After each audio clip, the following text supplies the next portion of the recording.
bienvenue dans cette nouvelle saison de Convergence. On se retrouve pour la rentrée avec une thématique exceptionnelle et une invitée exceptionnelle, puisqu'on a Clémentine de la chaîne Le Labo de la Légiste.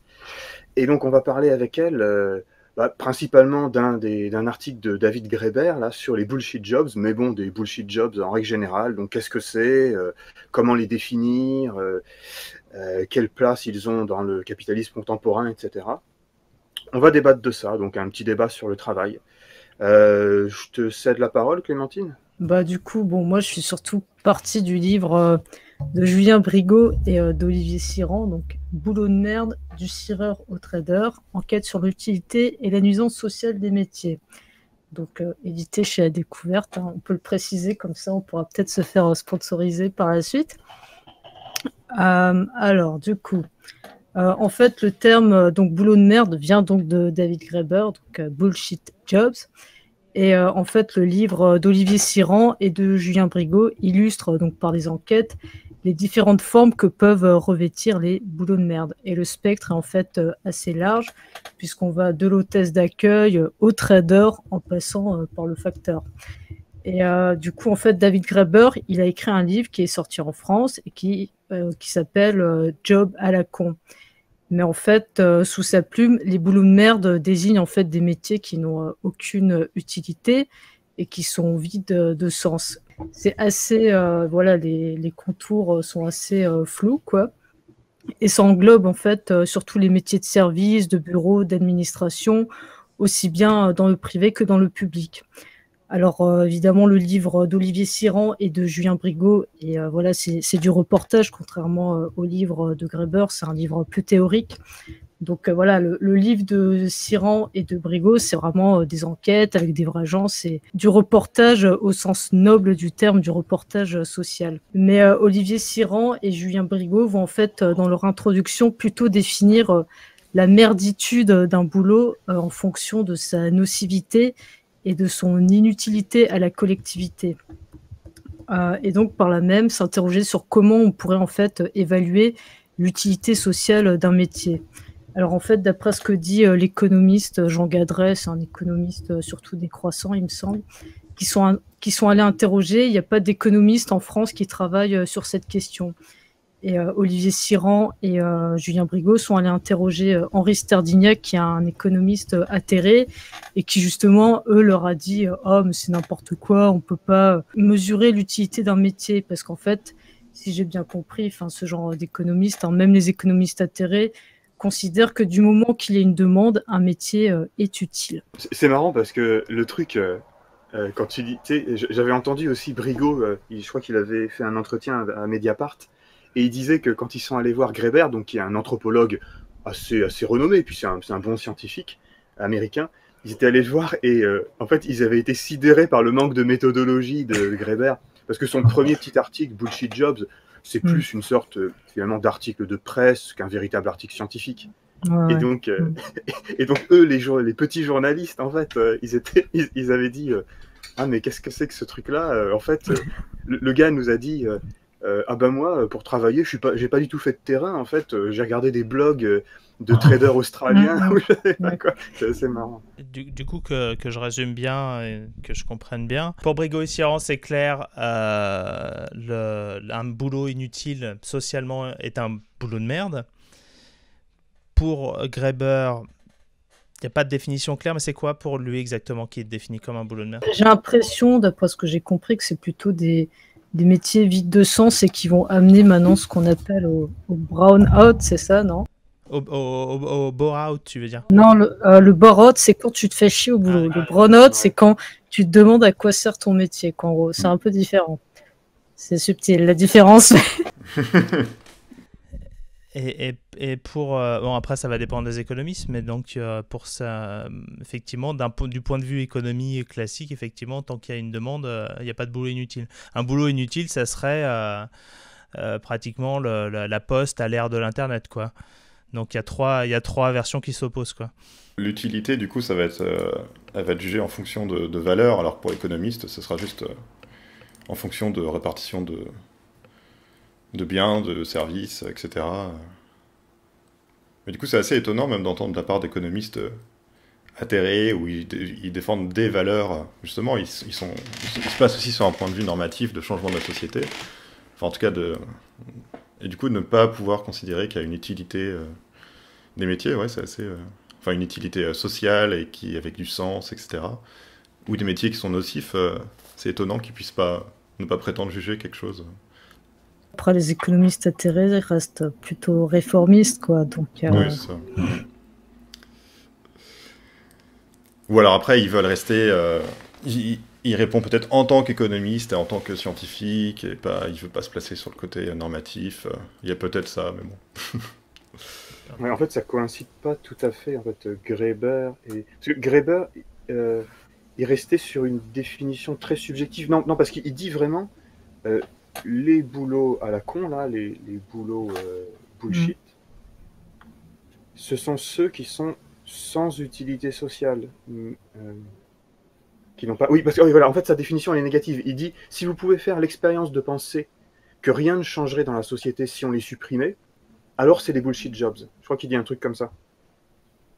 Donc, tous les métiers qu'on pourrait supprimer sans, entre guillemets, en souffrir, eh ben c'est du bullshit jobs. Donc, c'est une définition qui est, en quelque sorte, assez, enfin, entre guillemets, objective, parce que ça ne dépend pas de l'état d'esprit des individus qui les occupent, il me semble. Alors que chez Siran et Brigot, je crois que c'était plus compliqué.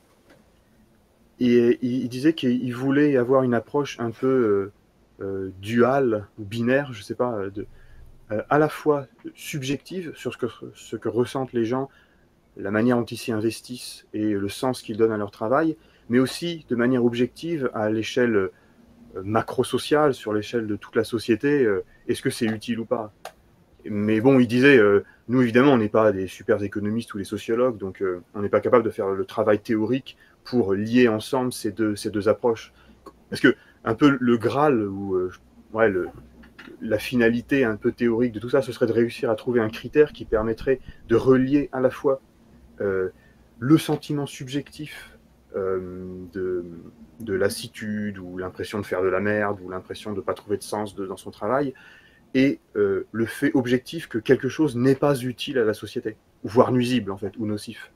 Mais ça, en fait, ni Graeber ni Brigot-Siran fournissent vraiment de définitions propres là-dessus. Pour trouver ça, il faudrait que du coup les valeurs des individus s'identifient aux valeurs de la société et que l'utilité soit la même en fait. Enfin, ce qui montre bien la dissonance d'ailleurs, c'est que chacun a ses propres valeurs aussi, globalement, et qui concordent pas totalement avec les valeurs d'une société dans son entier, quoi. Enfin, et telle qu'elle se représente. C'est vrai que c'est un problème comme ça, ça coïncide pas. Ouais, bon, après, faudrait faire des distinctions conceptuelles un peu plus subtiles, tu vois, entre la valeur au sens des économistes, tu vois, quand les économistes recherchent le fondement de la valeur, donc ce qui fait la valeur d'échange d'une marchandise lorsqu'on va l'échanger contre une autre. Donc après, il y a plusieurs écoles. Est-ce que c'est le temps social moyen de travail qui est incorporé dans la marchandise? Est-ce que c'est l'utilité qu'elle a au sens de sa désirabilité? Est-ce que c'est je sais pas, la quantité d'or contre laquelle on pourrait l'échanger, ce genre de choses? Et puis les valeurs subjectives des individus qui vont donner du sens ou en tout cas valoriser telle ou telle chose ou tel emploi qu'ils occupent. C'est des choses assez différentes, mais qui sont en interaction, donc c'est ça qui complique. Et toi, tu avais Clémentine, qu'est-ce qu'il disait de plus sur vraiment la question de la valeur, de l'inutilité et tout ça? Tu avais d'autres trucs à dire là-dessus? Oui, bah du coup, en fait, apparemment, il cite une étude, une étude qui a été faite en Angleterre, où des chercheuses ont essayé de mettre à jour une méthode pour essayer d'évaluer la valeur sociale d'un métier. Et donc, il cite le cas du publicitaire. Donc, voilà, le publicitaire répond à une demande, comme j'ai dit tout à l'heure. Dans notre société, la publicité est nécessaire et elle génère de la consommation, elle crée des emplois, etc. Mais de l'autre côté, la publicité est nocive parce qu'elle va pousser à l'obésité, Voilà, il va y avoir une augmentation de la pollution, etc. Donc, le métier de publicitaire est nuisible à la collectivité. Et si le publicitaire était rémunéré en fonction de son utilité sociale, ben, il serait probablement pauvre. Mais c'est vrai que, comme vous avez dit avant, le livre de Brigot et de Siran, ça reste assez subjectif et il n'y a pas, on n'a pas, comment dire, c'est pas une catégorie scientifique, quoi, les boulots de merde. Et du coup, eux, ils ont fait à peu près 3 catégories, on va dire, de boulots de merde. Donc, on a ce qu'on pourrait dire les métiers de larbin, quoi. C'est par exemple l'hôtesse d'accueil qui fait la plante verte dans un restaurant parisien chic. C'est le cireur de chaussures qui exerce en auto-entrepreneur. Et d'ailleurs, on constate, alors, je sais pas de quand ça date exactement, mais il y a un peu un retour de vieux métiers comme ça, genre le cireur de chaussures ou les mecs dans les pousse-pousse, là, je sais pas comment on appelle ça, là, les mecs sur des vélos qui prennent des touristes dans un machin en plastique. C'est aussi le livreur Deliveroo, le personal shopper ou le distributeur de prospectus. Et sinon, il y a une autre catégorie qu'ils ont fait, c'est les métiers qui ont une utilité sociale, mais dont les conditions de travail sont devenues tellement catastrophiques que du coup, c'en est devenu des boulots de merde. Donc voilà, c'est toutes les professions des services publics, c'est les aides-soignants, les infirmiers, les facteurs, les enseignants. Et enfin, la dernière catégorie, c'est donc les boulots nuisibles vraiment à la société. Donc là, ils vont mettre par exemple les conseillers en optimisation fiscale, en gestion de patrimoine, en fait, toutes les personnes qui vont priver la collectivité d'un argent qui pourrait aller dans les services publics. Voilà, quoi. C'est ça à peu près les 3 catégories qu'ils ont faites, quoi. Mais est-ce qu'il n'y a pas un risque avec cette catégorie un peu générale de mettre dans un même panier des problèmes qui ont vraiment des origines très diverses, quoi. C'est-à-dire que oui, le distributeur de prospectus publicitaire, c'est typiquement le boulot qu'on peut virer de la société. Bon, après, il y a probablement les gens qui font ce boulot-là qui ne seraient pas d'accord avec moi. Et à l'inverse, les aides-soignants, c'est effectivement des bons boulots qui ont dérapé à cause d'autres structures, à cause de la façon d'organiser l'hôpital actuellement. Est-ce que c'est presque pas trop générique comme catégorie, boulot de merde? Après, voilà, ça reste une enquête, quoi. C'est du reportage et comme dit, oui, c'est vrai que c'est pas très scientifique et que les boulots de merde, c'est pas, ça veut rien dire et tout dire à la fois, quoi. C'est pas. Mais comment ils lisent les 4, eux, ils font des ponts justement entre les catégories, ou c'est vraiment chaque chapitre avec des exemples? Chaque chapitre, c'est une enquête, quoi. C'est un métier différent et après, c'est des reportages qui ont été faits sur des années, je pense, qui ont été publiés dans différents journaux, donc ils ont été regroupés, j'imagine. Et après, forcément, il va faire des liens, par exemple, sur les métiers des services publics, quoi. Mais après, ça reste très, comment dire, compartimenté, quoi. Chaque enquête, tu vois ce que je veux dire? Ouais.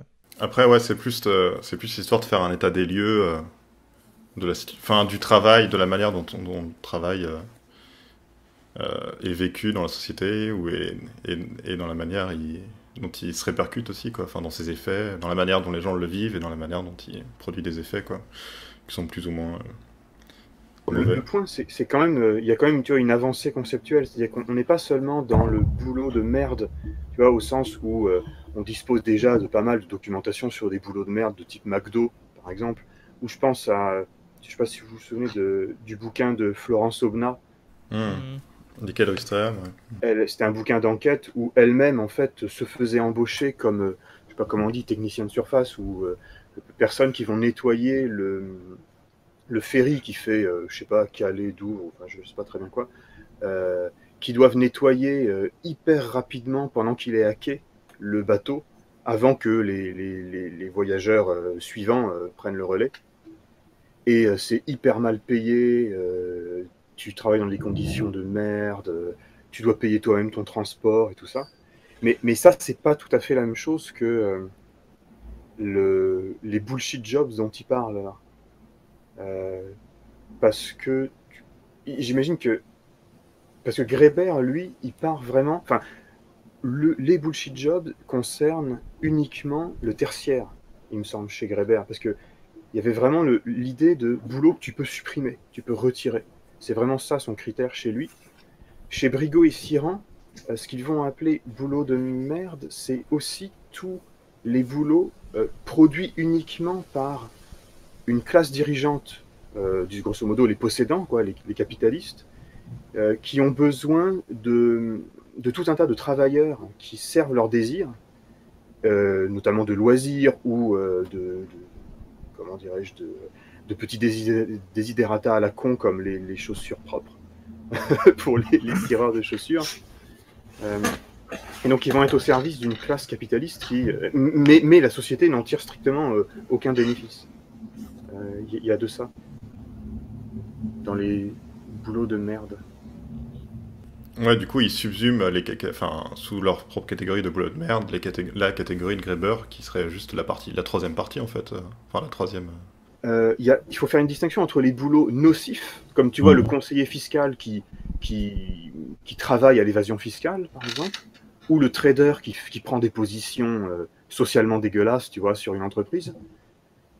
Et puis l'employé de bureau, je sais pas, par exemple... Graeber, il cite des avocats à la con ou des gens qui travaillent dans la communication. Ce sont des gens qui sont pas immédiatement nocifs, sauf si tu fais un calcul un peu difficile, là, comme rappelait Clémentine sur le publicitaire, mais qui sont des boulots qui, en fait, au dire même des gens qui l'occupent, en fait, bah, sont, je sais pas comment dire, meaningless, quoi, enfin sans sens, qui semblent absurdes. Mais je trouve ça intéressant la façon de le présenter comme les boulots au service des classes dirigeantes, parce que ça permet de... comment dire, il y a plusieurs trucs qui se télescopent avec ce problème du boulot de merde, c'est qu'il y a déjà un changement de façon de penser le travail de la part des travailleurs, c'est-à-dire il y a pas si longtemps, enfin la génération de nos parents pouvait trouver un certain prestige à être ouvrier, à faire un travail à la chaîne, ce qui aujourd'hui est vraiment présenté comme le summum du boulot de merde, ce qu'on voit très bien quand il y a des usines qui ferment, les gens ont fait un boulot à la con pendant 30 ans et c'était leur vie, quoi. Il y a déjà ce changement-là. Le problème quand on parle de vraiment strictement en termes de boulot de merde, c'est que ça ouvre la porte à tous les discours pro-intelligence artificielle, pro-robot, pro-machin, en mode vous inquiétez pas, tous les boulots de merde vont être remplacés par des machines, ça va être super. Sauf que si tu présentes ça si tu définis un boulot de merde sous l'angle d'un boulot au service de la classe dirigeante, au service de ses desiderata, ça permet de dire que l'intelligence artificielle, c'est pareil. Ça sera aussi autre chose qui sera au service des désirs de la classe dirigeante. Ce qui va se passer très concrètement. Et que tu veux dire qu'il y aura des androïdes cireurs de chaussures? Comment? Il y aura des androïdes cireurs de chaussures, du coup. Oui, c'est ça. Il y aura des androïdes cireurs de chaussures. Il y aura pas des androïdes, je sais pas, des besoins de pauvres. Oui, non, mais c'était pour illustrer. Non, mais effectivement, ouais. Et que effectivement, déjà, il y a ce problème-là, c'est que ça va pas résoudre cette question-là, parce que ça va pas faire en sorte que les tâches accomplies vont être plus nobles, et ça va un peu laisser sur le carreau. En fait, le problème, c'est qu'aussi, on parle des boulots de merde, et il y a les deux catégories. Il y a la catégorie il y a trois catégories. Il y a les vrais boulots de merde qui sont des boulots prestigieux comme trader, les boulots de merde qui devraient être bien mais qui ne le sont pas comme un fermier, etc. Et les boulots vraiment de merde de gens qui font ça parce qu'ils n'ont pas le choix de faire autre chose, quoi. Donc c'est toujours un peu délicat d'en parler. Comme la plupart des livreurs, des Deliveroo, machin. Je suppose la plupart des gens qui font ça rêveraient de faire autre chose. Enfin bref, c'est des problématiques qui sont... intéressante. Mais je trouve ça intéressant de le présenter sous l'angle quand même les desiderata des classes dirigeantes, quoi. Initialement, dans le petit article de Graeber, c'est comme ça qu'il commence. Il rappelle une prévision de Keynes dans les années 30 qui dit que, grosso modo, si on regarde comment la productivité du travail évolue, dans les années 2000 ou je sais pas quoi, on devrait travailler plus que 15 heures. Ouais. Or, c'est pas le cas. On travaille plus que ça. On travaille plus du double, en fait. Et donc, il dit, comment ça se fait? Comment ça a pu arriver? Et donc, c'est ça, son hypothèse, c'est ça qu'il va appeler les bullshit jobs. Son hypothèse, c'est que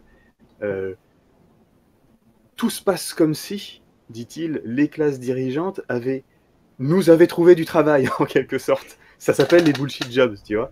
Comment faire pour que les classes dirigées ou dominées continuent tout de même à travailler et non pas à occuper leur temps libre autrement? Parce que Graeber dit que si les classes dirigeantes prennent conscience que si les travailleurs gagnent en temps libre, ça devient dangereux pour les classes dirigeantes, selon lui. Et donc, il faut les occuper. Tu vois, il faut occuper toutes ces mains oisives, sinon ça pense liberté. Et donc, l'idée, c'est de leur dire, regardez, j'ai plein de travail pour vous. Et c'est ça, les bullshit jobs. Tu vois, c'est ça. Bon, c'est évidemment fantaisiste, hein, puisque c'est pas vrai du tout, y compris dans les travaux non bullshit, alors même que la productivité a augmenté, on a continué à travailler autant, donc ça marche pas tout à fait. Et par ailleurs, beaucoup de bullshit jobs, si ce n'est une majorité, dans l'hypothèse de Graeber, sont occupés par des membres de la classe dirigeante, des avocats d'affaires, des communicants, des publicitaires, des traders, etc. Donc, au regard de son propre scénario, ça marche pas tout à fait. Mais en tout cas, c'est juste pour dire qu'il inscrit sa réflexion sur les bullshit jobs dans cette question de la robotisation, de l'automatisation, des gains de productivité et donc de la baisse tendancielle des heures de travail dans le monde. Il se met là-dedans. Donc, dans toute une tradition, tu vois, de l'éloge de l'oisiveté de Russell ou toute cette tradition du non-travail, de la critique du travail, tu vois, qui se demande qu'est-ce qui se passe si, puisque la productivité augmente, qu'est-ce qu'on va choisir en fait? Est-ce qu'on va choisir de continuer à travailler pour consommer toujours plus, ou est-ce qu'on va décider de consommer autant, mais de travailler moins? Il y a André Gors qui fait la même remarque aussi, l'idée de que la productivité a augmenté, mais on n'a pas pour autant baissé le travail, on n'en a pas profité justement pour peut-être faire autre chose que de produire des activités, de pur travail dans le sens qu'il a dans le capitalisme, quoi. Et donc c'est ça, Brigot et Bidule là, et Siran, ils prennent le relais en disant, en quelque sorte, tu vois, un peu dans le vocabulaire d'Adam Smith. Smith, il appelait tous ces travaux là typiquement cireur de chaussures. Je ne sais plus quel exemple il prend, mais il prend les valets. Dans La richesse des nations, il appelle ça les travailleurs improductifs, je crois, Smith. Et donc, si je me souviens bien, il refuse de les compter comme des gens qui produisent de la richesse. Et il dit ce sont des gens qui servent uniquement à ce que les gens qui produisent de la richesse et qui font partie des classes dirigeantes, grosso modo, se mettent bien. Donc tous les gens qui... Par exemple, Smith, en fait, aurait refusé d'intégrer dans la comptabilité nationale le travail domestique. Le travail domestique de ton agent d'entretien, de ta nounou, ou je ne sais quoi, de ton cuisinier. Il me semble qu'il appelle comme ça les travailleurs improductifs. Et donc, ça rentre dans la catégorie larbin, là, si je comprends bien, dans la catégorisation de Siran et de Brigot. Le cireur de chaussures et tout. Marrant, ça. Apparemment, il y en a maintenant à Bercy, à la Défense, tout ça. Ouais, j'avais vu que le fiston Sarkozy avait... je sais pas quoi, il avait fait de la pub pour ça, sur une enseigne cireur de chaussures, je sais plus quoi, Jean là, de son petit nom, de son petit prénom, qu'il avait investi là-dedans, quoi. Mais d'ailleurs, là, c'est ça que je regardais tout à l'heure, c'est que tu parlais d'André Gortz, et André Gortz avait écrit en 90 un article dans le Diplo où il parlait du passage de la société de service à la société de serviteurs.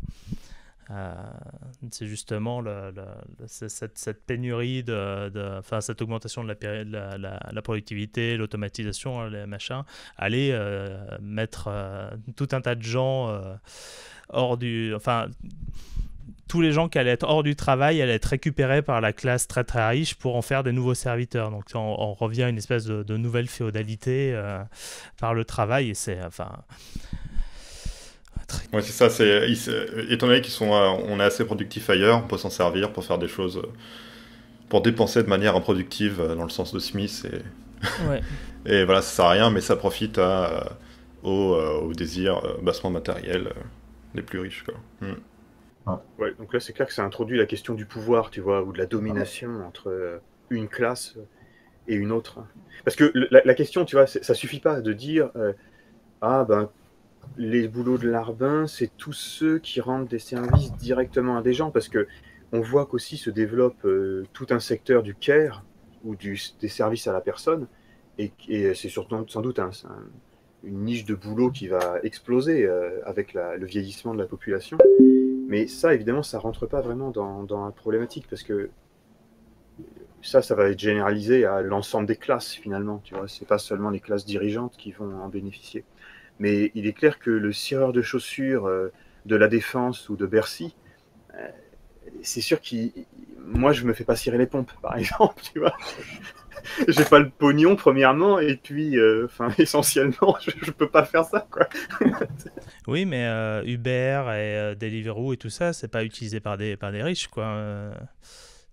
Il y a une société de serviteurs pour les classes moyennes. C'est des gens vraiment du sous-prolétariat au service du nouveau prolétariat, qui sont les petits ingénieurs, les petits cadres, les petits services, les petits postes techniques,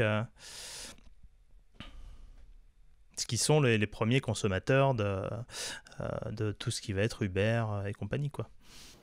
Ouais, c'est vrai ce que tu dis.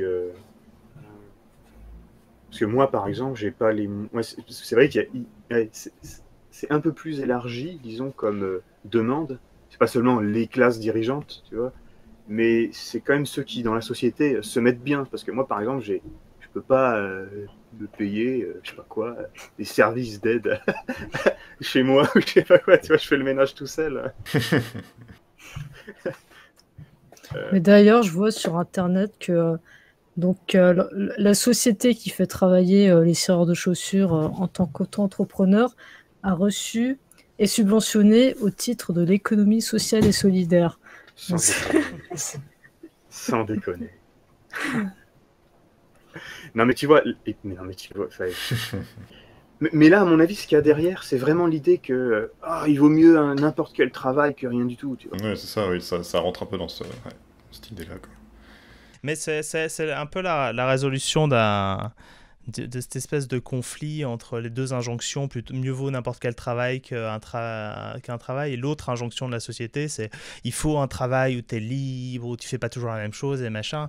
Et quelque part aussi, tous ces boulots d'auto-entrepreneur vraiment à la con, ça permet de résoudre cette contradiction, quoi. C'est que tu as l'impression d'être libre, tu as l'impression d'être un petit entrepreneur, mais en fait, tu es juste le dernier des larbins, quoi.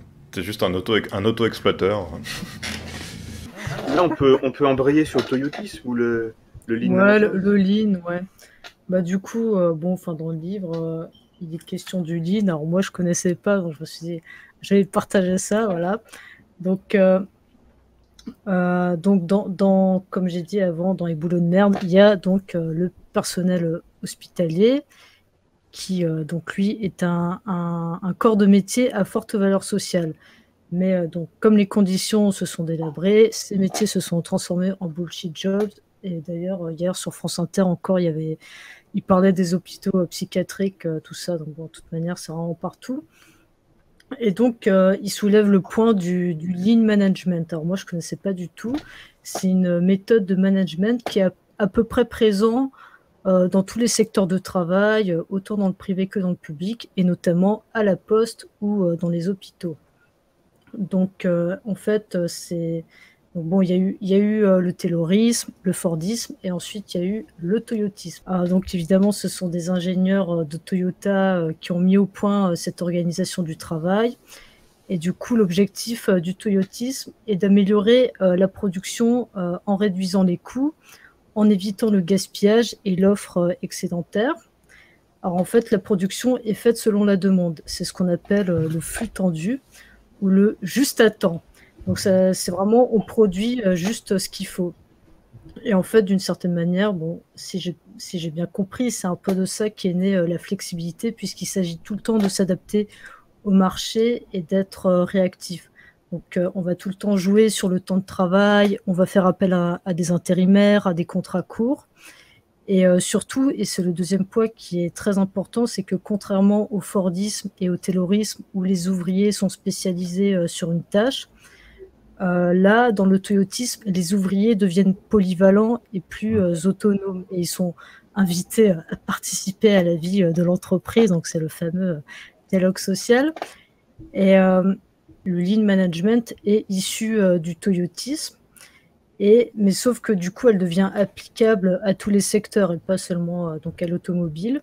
Or, lean, ça veut dire maigre en anglais. Et donc, le principe du lean management, comme son nom l'indique, c'est vraiment la chasse au gras, c'est la chasse au temps mort. C'est éviter tout mouvement, tout geste qui ne serait pas rentable. Donc, souvent, d'ailleurs, dans les témoignages du personnel hospitalier, il y a des histoires comme quoi ils ont droit maximum à une pause de 20 minutes pour 10 heures de travail. Donc voilà, enfin les pauses, on essaye de les supprimer. Donc voilà, c'est vraiment une espèce d'optimisation totale du temps des employés. Dans mes recherches, j'ai vu qu'apparemment le lean se serait davantage développé avec les politiques d'austérité européennes, en tout cas dans le secteur public, puisque c'est vraiment la méthode de management idéale à appliquer une fois qu'on a restructuré et réduit la masse salariale, puisqu'il s'agit toujours d'arriver à faire tourner des services, mais avec moins de personnel. Puis par rapport à la Poste aussi, on essaye de créer de plus en plus de services, mais de les rendre payants. Par exemple, il y a ce truc qui existe maintenant, c'est le service Veiller sur mes parents. Alors avant, le facteur, voilà, il allait naturellement, entre guillemets, parler aux gens gratuitement, mais maintenant, il faut faire payer le facteur pour qu'il parle à vos parents, qu'il fasse la conversation pendant 10 minutes autour d'un café. Donc voilà, c'est vraiment maintenant... Non, il n'y a pas de café. Hein. Il n'y a pas de café. Ils ont une Maintenant, liste de questions précises à poser. Il est payé par la personne. Je suis allé voir le site de la Poste et ils disent autour d'un café. Ah d'accord. Ouais, mais le café, c'est le petit vieux qui le prépare, c'est pas... c'est pas payé par la Poste. Ou alors il arrive avec une capsule, un expresso, et puis... Pas le truc. Mais oui, les relations sociales sont monétisées, c'est bien. C'est merveilleux. Donc, ouais, voilà, vraiment, on facture le lien social, quoi. Puis même... Tout le travail de care que doivent faire les infirmières, tout ça, elles peuvent plus le faire, quoi. C'est parce que c'est pas rentable, quoi. Donc, du coup, on essaie maintenant de le rentabiliser d'autres manières, comme le fait la Poste, quoi, par exemple. Mais des anecdotes là-dessus, j'en ai des tonnes hein, sur cette logique-là appliquée à la santé, c'est des trucs complètement délirants. Il y a eu dans une structure pour handicapés lourds, donc qui sont à demeure dans la structure, tenue par des bonnes sœurs, pas loin de Lyon. La gestionnaire, ce qui n'a absolument rien à voir avec la santé, avait donné comme consigne express pour le week-end de Pâques de ne pas donner des autorisations de sortie, de ne pas trop en donner, parce que sinon ça faisait des livides, et les livides c'est des coûts. Donc il fallait interdire aux gens d'aller voir leur famille pour qu'il y ait quand même X% de lits remplis. Tout ce qui est tarification à la demande, c'est sympa aussi. On ne va pas faire venir un patient pour faire tous ses examens le même jour, parce que la sécurité sociale rembourse par demi-journée. Enfin, je ne sais plus exactement comment ça fonctionne. Donc, si tu lui fais venir faire 3 examens en 3 jours, tu gagnes plus d'argent que si tu lui fais faire ces 3 examens la même journée. Et le truc que j'aime bien aussi, c'est aussi mesure l'efficacité des services, parce que le lean management repose quand même sur la mesure de l'efficacité. Et ce qu'on va déterminer comme étant efficace, la mesure, c'est complètement arbitraire. Ça, c'est un grand truc de la sociologie du management. Hein, la qualité est un sujet politique.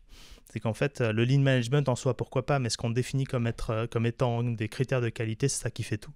Et typiquement, dans les structures de soins, certaines structures de soins, l'utilisation des gels hydroalcooliques, c'est les trucs pour se laver les mains, est un gage de qualité. C'est que s'ils en utilisent moins de temps, ça veut dire que le personnel se lave pas assez les mains et que l'établissement est pas très sain, et donc ils ont moins de sous. Donc, j'ai connu des personnels de santé qui volaient les gels hydroalcooliques pour que quand ils faisaient les comptes des stocks, ah bah c'est bon, on en a utilisé autant, donc ils ont le financement. C'est un délire, cette logique managériale qu'on soupçonne pas. C'est complètement hallucinant. Ça suit la logique de résultat des critères qu'ont suivi la loi LOLF, voilà, où il faut, où pour pouvoir estimer la rentabilité d'un service, ou d'une institution, on va prendre plein de petits critères, et si tous les petits critères sont remplis, c'est bon, on peut donner des sous ou pas, quoi. Donc voilà, si on a bien dépensé son gel hydroalcoolique, on pourra peut-être avoir un lit en plus. C'est ça la logique, quoi. J'avais un poteau qui bossait au service des essences des armées, et tu vois, c'était c'est ça, c'était les nouveaux critères, non plus par budget mais par mission, et grosso modo, ton budget était reconduit l'année suivante, comment dirais-je, en proportion de ce que tu avais dépensé. Donc grosso modo, tout ce que tu avais dépensé, il disait, donc c'est ça vos besoins. Tu vois, au lieu de dire les besoins a priori, il y avait une définition des besoins a posteriori selon ce que tu as dépensé. Donc l'année suivante, il te refilait ce que tu as dépensé. Autrement dit, c'est un pouce à la dépense, parce que si tu dépenses pas assez, ça veut dire qu'ils vont pas te filer beaucoup pour la fois d'après. Et donc ce qu'ils faisaient, c'est que en fin de mois, ils allaient vider l'essence, ils faisaient tourner la Jeep, le VBL, pour cramer tout l'essence, pour pouvoir dire à la fin, tu vois, sur les comptes rendus, on a consommé tant, donc refilez-nous ça. Et chaque administration était obligée de faire ça, parce que sinon leur budget n'est pas reconduit pour l'année suivante, parce qu'on leur dit, ah c'est super, vous avez fait des économies, on va pas vous redonner autant que l'an dernier. Donc ils cramaient l'essence. Mais il y avait un reportage sur l'usine Peugeot Sochaux où il y avait un ouvrier qui racontait un truc un peu équivalent. C'était quand on les invitait à donner tous les exemples pour améliorer le service, tout ça, exactement comme ce que décrivait Clémentine. Et il disait, par exemple, moi j'ai 3 vis à aller chercher. En compte, pour chercher une vis, il faut 1 minute. Et on me donne 3 minutes. Sauf que moi, je prends les 3 vis d'un coup. Sauf que ce dont ils se sont rendus compte, c'est que s'ils disaient ça à la direction, au lieu d'avoir 3 minutes pour aller chercher leur matos, ils se retrouvaient plus qu'avec une seule. Et tout ça mis bout à bout, c'est que tôt ou tard, le lean management, c'est de la compression qui finit par reposer sur les épaules des salariés, parce que toutes les économies, toutes les améliorations des process, machin, c'est in fine tout le temps de pause, de machin, un peu flottant qu'il y a dans les entreprises, où tu as cet espace c'est tout l'espace de liberté dans les entreprises, grosso modo, même dans les trucs à la chaîne, qui disparaissent, quoi. Le gras, concrètement, c'est la liberté dans les entreprises. On peut presque dire ça comme ça, quoi. Parce que les 2 minutes qu'il avait en rab, l'ouvrier avant, il s'en servait pour aller papoter avec son collègue, par exemple. Donc la chronologie, en fait, c'est dans les formes d'organisation du travail en entreprise, là, c'est le Taylorisme, grosso modo, au début du siècle, c'est ça? Je crois les principes du management scientifique, ça doit être 1905 ou quelque chose comme ça, je me souviens plus. Donc la décomposition du travail du travailleur en différents gestes qu'on va améliorer, qu'on va optimiser pour trouver la bonne manière de faire. Ensuite, il y a le Fordisme, c'est à partir genre des années 30, quelque chose comme ça. Organisation du travail à la chaîne. Ensuite, dans les années 70, Toyotisme, Lean Management et méthode Kaizen. Là. Donc, on améliore les process de production par des cercles de qualité où on implique les travailleurs. Et puis surtout, désormais, on travaille juste à temps, c'est-à-dire qu'on évite les stocks qui sont coûteux pour l'entreprise. Ce qui fait que ça accélère... Non seulement ça accélère considérablement les rythmes de production, mais en fait, évidemment, ça soumet les travailleurs à un stress, puisque tu es sommé de répondre presque au quotidien, en temps réel à la demande. Et donc ensuite, donc ça c'est dans le secteur industriel, donc dans le secteur secondaire. Et ce qui se passe, c'est que on se dit, tiens, mais est-ce qu'il n'y a pas moyen d'améliorer ça, d'adapter ça, d'extrapoler ça au secteur tertiaire? Et ça donne... Et puis ensuite, l'étape supplémentaire, c'est, puisqu'on les a introduites, on voit que ça marche, entre guillemets, dans le secteur tertiaire, et c'est très difficile parce que comment internaliser ce genre de méthode de production dans le secteur des services, qui est directement au contact des gens. C'est difficile à penser. Et ensuite, on s'est dit, pourquoi pas faire ça aussi dans les administrations? Et donc importer ce modèle de l'entreprise privée vers les administrations et les services publics. Et là, actuellement, on est en plein dedans. Et donc ça donne, tu as dit la LOLF tout à l'heure. Ouais, la loi, c'est en 2006, je crois, oui, c'était la nouvelle loi de enfin la nouvelle manière de financer. C'est 2001, c'est la RGPP. 2001 C'est des... Oui, ça a été mis en place en 2006, voilà, c'est ça, ouais. Mais c'était bien avant, ouais. Sur des lois de finances. Et puis la RGPP, révision générale des politiques publiques. Donc c'est sous Jospin et Fabius. C'est en fait une réforme des modes de financement des administrations publiques, de l'ensemble des administrations, des ministères.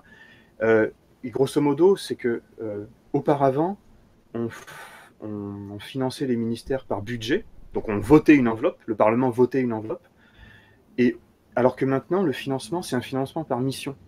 Des missions qui peuvent être partagées par plusieurs ministères.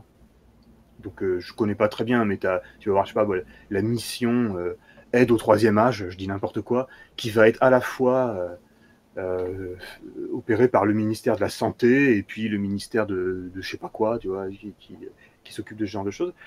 Mais en fait, ça a beaucoup d'implications, c'est que en fait, c'est une réforme vraiment par le haut, mais ça va impliquer tout un tas via des critères justement d'évaluation, est-ce que les enveloppes sont bien dépensées, ça va organiser tout un tas de changements. Et donc ces changements organisés, c'est ce qu'on appelle le nouveau management public ou le lean management adapté aux administrations ou aux services publics. Ça correspond à la deuxième catégorie là, de Brigot et Siran, c'est-à-dire les métiers qui sont utiles, j'ai envie de dire par définition, puisque ce sont les services publics. La collectivité, c'est entendu politiquement pour dire ça, c'est super utile.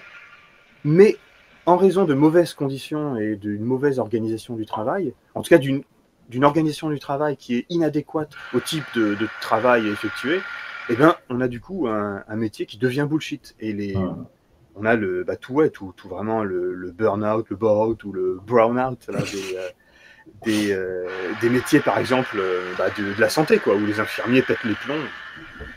Parce que tu peux pas gérer des gens qui sont en détresse, par exemple, ou qui ont des maladies ou en souffrance physique et psychique, comme tu vises des machins comme tu vises des Toyota Yaris, quoi.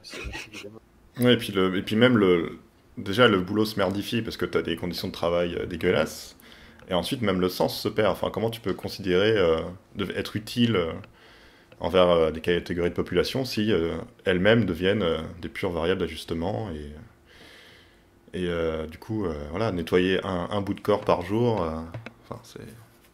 c'est même là le sens se perd, quoi. Ça déshumanise à la fois l'usager du service public et l'agent du service public, quoi. Ouais, parce que si on te dit, par exemple là actuellement, ils ont en fait un tableau référentiel où on te dit pour chaque soin quel temps tu dois y consacrer, tu vois. Et donc tu n'as aucune place pour une relation médicale de patient à infirmier ou médecin qui est nécessairement fondée sur l'imprévu, en fait. Tu sais pas exactement parce que qu'est-ce que tu vas rencontrer. Est-ce que en plus du bobo, il va pas y avoir, tu vois, une détresse psychique qu'il va falloir traiter, en fait. C'est pas juste ah bah là j'ai un furoncle à curer, donc je sais que ça va me prendre 3 minutes et ce sera pas plus, quoi, tu vois. Et à la fin, si en plus j'ai fait que 2 minutes, je recevrai une meilleure note, tu vois, dans mon entretien individualisé. Enfin, c'est absolument hallucinant.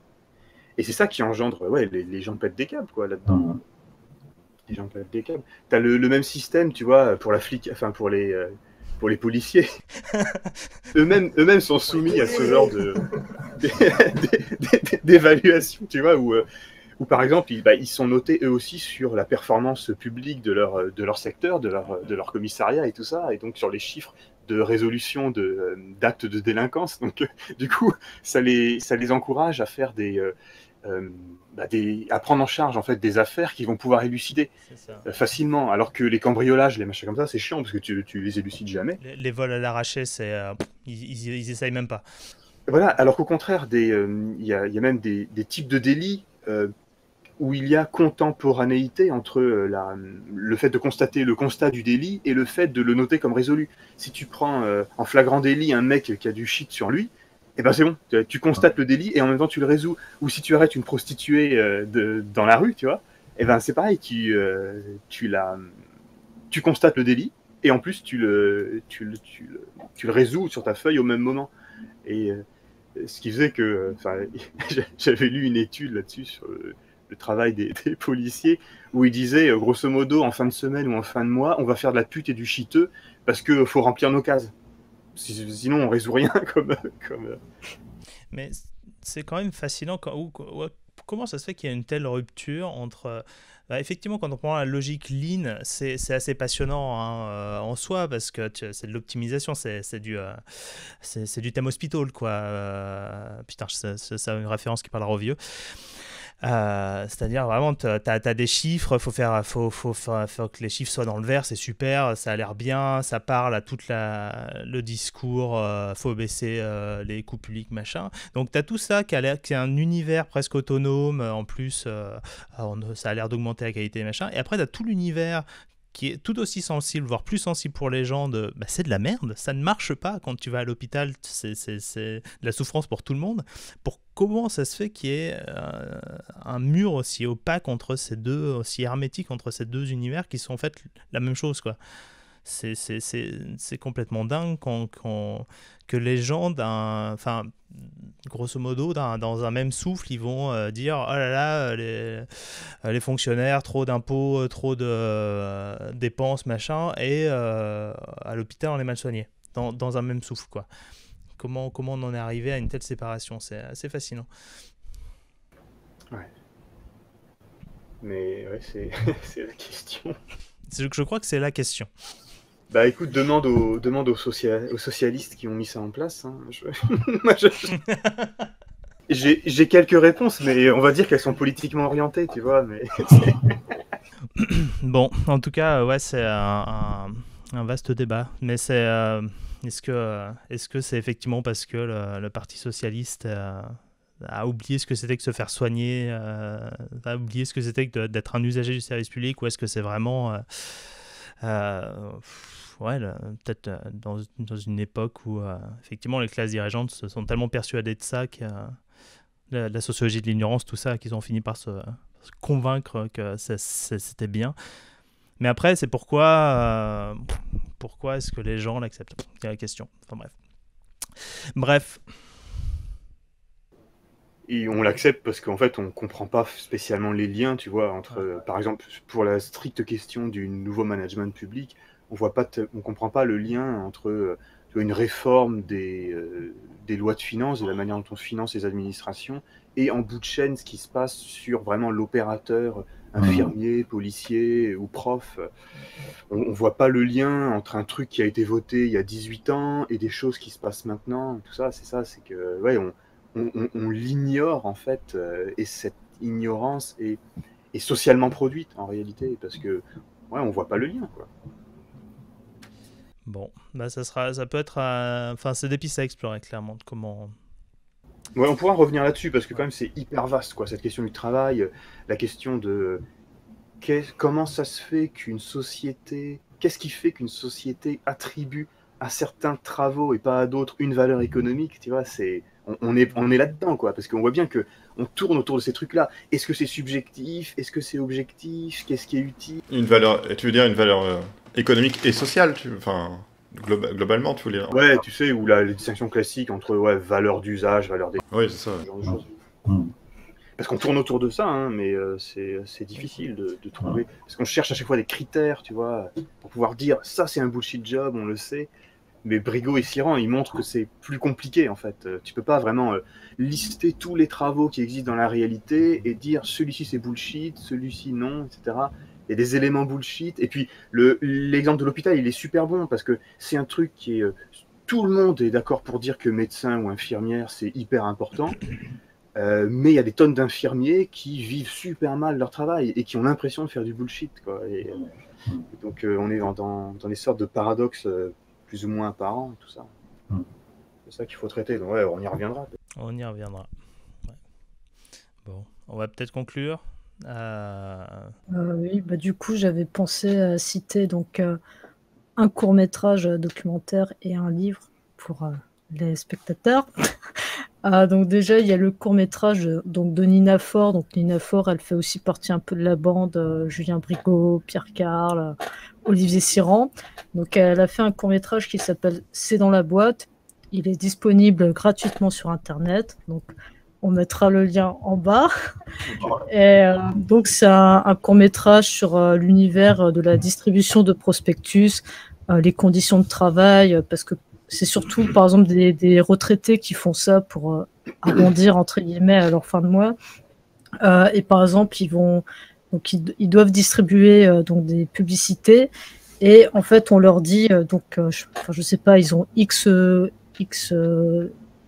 prospectus à distribuer. On leur dit, oui, vous devez prendre 4 heures pour distribuer ça et on vous paye 4 heures. Mais en vrai, ça prend toujours plus et tout le temps, les gens se font avoir comme ça. Et donc, maximum, ils vont gagner 200 € pour une semaine de travail.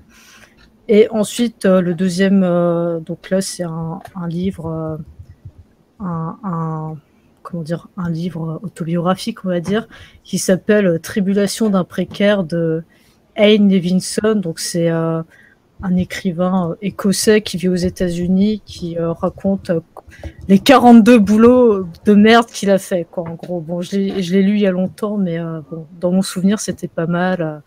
Donc voilà, c'est le petit conseil de lecture. Merci. Et puis le livre Boulot de merde de Brigot et Siran vient de sortir en poche. Et je crois qu'il est sorti mi-août en push. En termes de difficulté, c'est parce que moi je l'ai pas lu. Le livre de Siran et Brigot ? Ouais. Difficile comment ? Bah, je veux dire, est-ce qu'il faut avoir un background théorique hyper poussé pour pouvoir le lire ? Non, non, pas du tout. C'est vraiment du reportage où ils interrogent les gens et ils racontent les conditions de leur métier. C'est très... non, vraiment, c'est tout à fait accessible. Hein, là. Il n'y a pas besoin d'avoir un bac +8 en je sais pas quoi, mais c'est bon. C'est pareil, le petit article de Greber de 2013, il est très lisible aussi, il n'y a pas de difficulté majeure. Moi, vraiment, je sais pas, je vous conseille... en fait, j'ai oublié le nom, en fait. Il y a des documentaires vraiment sympas sur le travail qui existent. Bon, il y a aussi il y a le grand classique de Pierre Carl, Attention Ouais, au travail. dans le travail, oui, effectivement. Oui. Je viens d'y penser, là, avec la séquence à Domino's. Ouais, voilà, c'est particulier, c'est aussi très... c'est très acide, c'est très critique. Donc c'est assez difficile de le placer, en fait, de réfléchir à partir de ça. Mais en fait, c'est tellement questionnant que je pense que c'est quand même quelque chose à voir. Mais à mon avis, tous les gens qui nous regardent l'ont déjà vu. Il y a une trilogie sur le travail qui était sortie. Je confonds parce que, je sais pas, j'ai une dizaine de documentaires sur le travail en tête et c'est toujours les mêmes noms, tu vois. Danger, travail, ou travail en danger, ou péril au travail.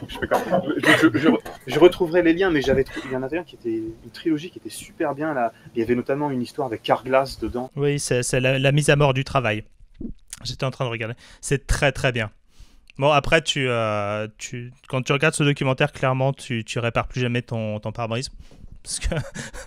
Parce que disons que Carglass ont eu un peu les boules après, et c'est pas pour rien. Et ça, c'est très bien, ouais. Donc toujours sur plutôt les métiers de merde, pas vraiment les bullshit jobs.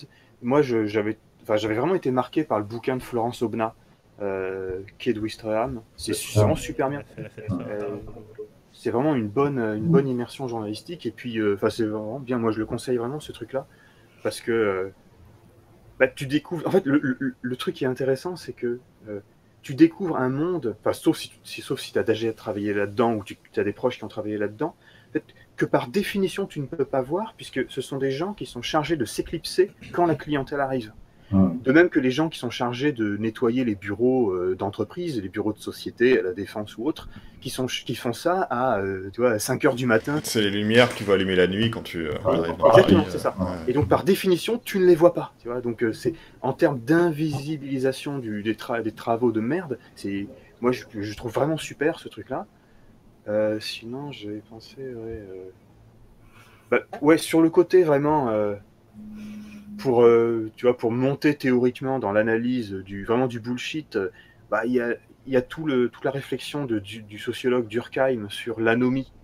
Tu vois, donc le fait que la division du travail produit chez les travailleurs ce qu'il appelle de l'anomie, c'est-à-dire l'impossibilité de trouver la règle par laquelle tu vas donner du sens à ton comportement, à ton action, grosso modo, professionnelle. Et donc ça se trouve dans le suicide, évidemment, mais dans sa thèse de doctorat qui s'appelle « De la division du travail social », qui est, pour le coup, c'est un peu plus difficile théoriquement à lire, mais vraiment, c'est super, super bien. Durkheim. Et puis, après, on peut aller vers Marx et tout ça, mais bon... Bon, en tout cas, on reviendra sur ce thème du travail, peut-être sous un autre angle et tout ça.